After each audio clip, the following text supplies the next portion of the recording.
আজকে আমি রান্না করব ডিমের ঝোল, তাও সেটা আবার অমলেট করে। তো আমার মতো তোমরা কারা কারা ডিম খেতে ভালোবাসো অবশ্যই জানিও। আমার তো ডিম ভাজা, ডিম সিদ্ধ, মানে ডিমের যে কোনো জিনিস খেতে আমার ভীষণ ভালো লাগে। তার সাথে আমার বরের পছন্দের খাবার। তো ওই বলল যে আজকে ডিমটা অমলেট করে ঝোল করতে।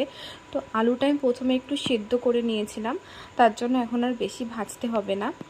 তো এদিকে আলু ভাজতে ভাজতে আমি মশলাটাও তৈরি করে নিয়েছি। আর মশলার মধ্যে দিয়েছিলাম আদা, জিরে, লঙ্কা আর পেঁয়াজ। তো এদিকে মশলা কষাতে কষাতে দেখো এই যে পুচকেটা এসেছিলো, তো ওর সাথে একটু গল্প করছিলাম। ওর বাড়ি হচ্ছে আমাদের বাড়ির পাশেই।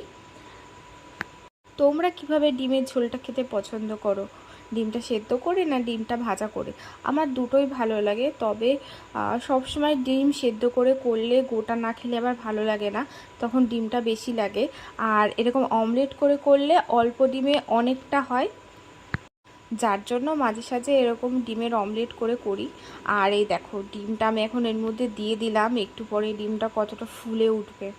দেখো ডিমটা ঝোল খেয়ে একেবারে ফুলে গেছে। যাই হোক, তোমাদের রান্নাটা কেমন লাগলো অবশ্যই জানিও।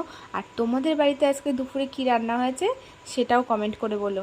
এবার গরম মশলা দিয়ে নামিয়ে নেব।